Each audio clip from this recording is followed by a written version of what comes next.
The National Weather Service in Chicago has issued a special marine warning for nearshore waters from Winthrop Harbor to Little Neck Harbor, open waters from Winthrop Harbor to Little Neck Harbor out to mid-lake until 12:30 a.m.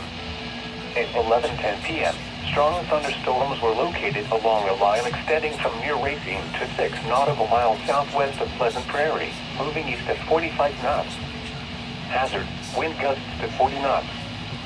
Source, radar indicated. Impact, small craft could be damaged and briefly higher winds and suddenly higher waves.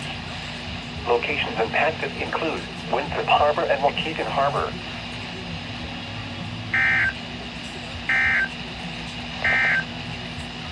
The following is a flash